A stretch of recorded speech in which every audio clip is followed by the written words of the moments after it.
rundown on the Hustler Fastrak and kind of doing some comparisons between it and the Raptor SD and help you figure out which of these machines is going to suit your needs. So the Hustler Fastrak, this is a 2019 model that we're looking at. These are kind of what we call our farm and ranch type machines. If you're mowing that 3 to 5 acre range, these machines work very well for that. The Raptor SDs are really only rated for that 3 acre and less range. So if you're mowing a smaller yard that's, that 2 to 3 acres, the Raptor SD will work just fine. If you're up over that 3 to 5 acres, we really recommend doing the Fastrak. It's just quite a bit heavier built machine. So some of your big differences between the Raptor SD and the Fastrak. The SD has the 2800 series hydrostat, where the Fastrak has the 3100 series. So it's just the next series heavier of hydrostat, a little heavier built. It goes just a hair faster. So basically that's going to translate into more hours of run time. This hydrostat's just going to last longer than that 2800 series that's in the Raptor SD. Otherwise, we've got the frame is quite a bit heavier built. These go to a solid tube style frame, where the Raptor SD has a pressed frame, basically flat sheet metal that's pressed into the frame. The deck is quite a bit heavier. The spindles are heavier. The Fastrak has bigger tires on it. They're taller and a little bit wider tires, so you get a little bit smoother ride having that taller tire. New for 19, they went to this suspension style seat. It's a very nice seat. It rides very nice. It has some adjustment to it as far as your tension, and it has the slider adjusting it forwards and backwards. So that's a pretty big upgrade over the Raptor SD. As far as your fuel tank on these, they have a 5-gallon tank with the fuel gauge, where the Raptor SD only has a 3-gallon tank. The Fastrak comes with a 4-year, 400-hour warranty, where the Raptor SD only has a 3-year, 300-hour warranty. These Fastraks also have the lifetime warranty on the frame and the leading edge of the deck. The Fastrak is available in the 48-inch side discharge, a 54 and a 60 side discharge. They also have a 48-inch rear discharge and the 54-inch rear discharge. That rear discharge has been a huge hit for us. It's really taken off. Hustler's really got that dialed in, making that rear discharge work. The big advantage to that rear discharge deck is you stay cleaner. That's the number one thing. You don't have the grass blowing out the side of the deck and then back up on you.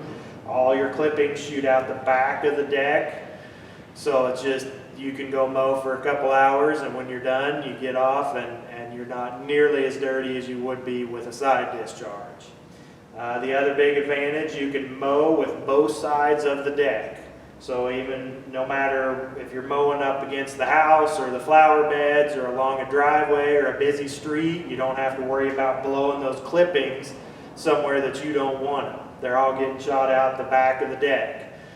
So basically you can use both sides of the deck to edge with. The disadvantage, the drawback to that rear discharge, is that if you let your grass get taller than you should, when you mow, you will notice longer clippings laying on the grass behind you. So that it'll cut it just fine and it'll lay it down, but that rear discharge deck just doesn't mulch that grass up like a side discharge. A side discharge, the grass from the left side of the deck gets thrown all the way across the deck, and as it's hitting each blade, it's getting mulched up as it's coming across and getting thrown out. Where on that rear discharge, basically each blade just cuts its own grass and drops it. It doesn't get thrown across the deck at all, so it doesn't get mulched up. So you may see those longer clippings laying behind you. Most people don't have an issue with it. A lot of it depends on your type of grass and your mowing conditions and when you like to mow. Some people, you know, if they do have a spot where they see those clippings laying on the ground, they'll just go back and hit it again, or raise the deck up a notch or two and go back over it and kind of mulch it up and disperse those clippings a little bit to where you don't see them. So in my opinion, the benefits far outweigh the disadvantage. So that rear discharge has been a big deal for us. We carry these Fastraks with the Kawasaki engines. Depending on what size of deck, you're either going to get a 23 or a 24 horse Kawasaki motor. It's the FR series engine. It's been a great engine for us. I can't say enough good things about these Kawasaki engines. They're just, hands down, they're the best engine money can buy, in my opinion. So these machines do come with the roll bar on them that you can lay that over if you have to. We recommend leaving it up if at all possible. It is there for your safety. You know, zero turn mower like this, people, they see the roll bar and they think that's for going over sideways, that it's going to protect you when it rolls over sideways. Well, it doesn't.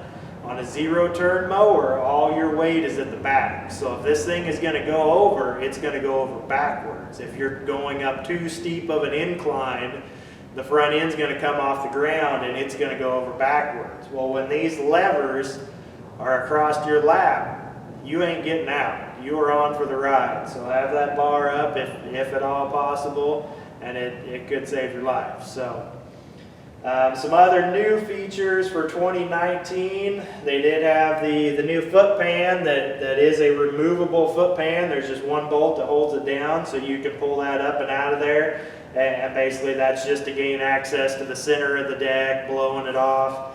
They did go to some new style bolts on your covers that are an easy to remove bolt, that you can pop those plastic covers off each side of the deck for cleaning purposes. We told you about the new seat on there, but it also has the flip up seat pan, so you can flip the seat up on this one. The only thing that's under the seat is the gas tank, so you don't get to much, but it is a flip up seat pan. So other than that, they haven't changed them much since the last couple of years, so these have been a great machine for us. They're rock solid, and like I said, if you're in that 3 to 5 acre range, they work very well for us. So first thing I go over is the engine. So on these engines, they recommend doing your break-in engine oil change around 5 hours. So these engines are going to hold 2 quarts of oil. In our area, they recommend a 10W40, and it's a semi-synthetic is what Kawasaki uses now. So these have the drain plug down on the right-hand side of the motor. Just have your drain pan down below, drain the oil, spin your new filter on, and these are going to hold right at 2 quarts of oil. So fill through the dipstick here. And 2 quarts should get you between the hash lines. Run it, double check your oil level, but 2 quarts is what we run in these. Your air filter on these, you simply pop this up.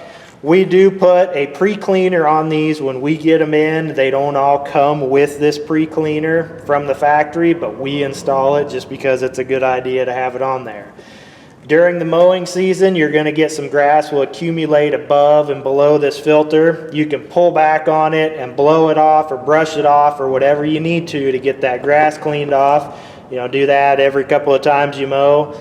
To actually remove this filter, it's just a thumb screw that you loosen, pull back, and then pop that filter out of there. They say not to remove these any more than you have to, because every time you remove this filter, you risk getting dirt down that intake tube, and you don't want to do that. So only remove them when you're going to replace them. We recommend replacing these once a year, or whenever you do your oil change, just depending on how many hours a year you're putting on. Then you flip that back down, lock it into place. These have 2 spark plugs. It's a V-twin, so there's a plug on either side there. Your fuel filter is up here on the front side of the motor. These machines, so they recommend the 5-hour break-in oil change, then every 50 hours or once a season after that. So if you're not putting 50 hours on in a season, just change that oil once a year. They do have the hydrostat reservoirs on these. There's 2, one on each side there. So that hydrostat oil, they recommend doing your break-in oil change around 50 hours, then every 3 years or 200 hours after that. So you don't have to do it very often. You just got to remember that 50-hour one. So by 50 hours, if you haven't done your second engine oil change, you're due for that, and you're going to be due for your hydrostat service. So just be aware that that's coming up and needs to be taken care of. These machines do have a hydrostat release lever. It's down right on the back of the hydrostat on each side down below. You about have to get down on the ground and look up there to see it, but it's a gold colored loop, and you can pull back on that loop and then lock it out, and you have to do each side like that, and that's going to disengage your hydrostats. And then your parking brake is built into your lever on these machines, so you got to kick those levers in. And then these do roll very easily if you need to push it while it's not running. You're going to disengage those, kick your parking brake off, and then you can roll it. The battery on these machines is right underneath of this fender. It's just one screw here. You take that out, and this cover comes up and back, and then it's just a regular lawnmower size battery. There's nothing special about it. Your control panel on these, so to start them, give them just about a third throttle or so, pull the choke, hit the key as soon as it fires up, slap that choke back in. The best thing that you can do for a brand new engine is just let it warm up. Let it run at about half throttle or so for a good minute, 2 minutes, just until it gets up to operating temperature those first couple of times that you go and mow. Once that engine's warmed up, then they want you to be at about half throttle. Kick these blades on, rev it up to full throttle, and go mow. When you're done mowing, pull it all the way back down to an idle, and then kick those blades off. Then you can rev it up and go park it. By doing that, half throttle to engage and idle to disengage, you're preserving the life of your clutch. You don't want to be at wide open throttle and then kick those blades on. It's hard on the clutch, it's hard on the deck, everything. So half throttle to engage and then idle to disengage. You do have your fuel gauge here with the hour meter in it, so you can keep track of where you're at there as far as your fuel level and also your service intervals, so you know when you need to be doing your services. So as I told you, these do have the slider on the seat to adjust your seat forwards and backwards. These also have a slotted hole at the bottom of your levers here that you can loosen these two bolts and rotate this lever closer or farther away from you. You can also drop it down a set of holes if you want it down closer to your legs. This seat tensioner for your spring, you turn it one way to tighten it, the other way to loosen it. That just kind of sets it to your weight so that you get the ride quality out of this seat that it was designed to give you.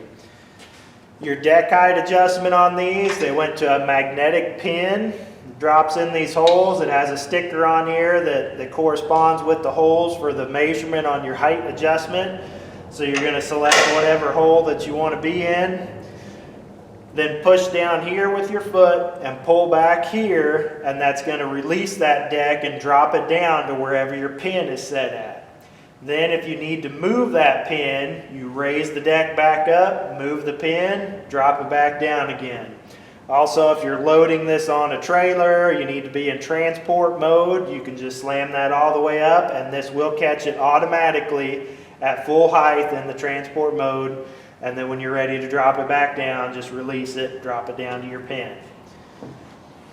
Tire pressures on these machines, we run the front and rear tire around 8 psi. They recommend 8 to 12. We usually go on the softer side just to give you a little bit softer ride. These machines do have a couple of grease zerks on them. There's going to be one on each front wheel for your wheel bearing. And then up under the deck, where this bar is at the front and the back that supports your deck, there's going to be a grease zerk on each corner of that, coming up from the bottom kind of towards the front there, that you'll hit with a pump of grease every, once a year or whenever you're doing your services. So you've got a total of 6 grease zerks on this machine. There's no grease zerks on the spindles or anywhere else, any of the pulleys on the deck, nothing else, so just those 6. I hope that answers most of your questions on these machines and kind of comparing them to the Raptor SD and help you to figure out what machine is going to work best for you. Thanks for watching and have a great day.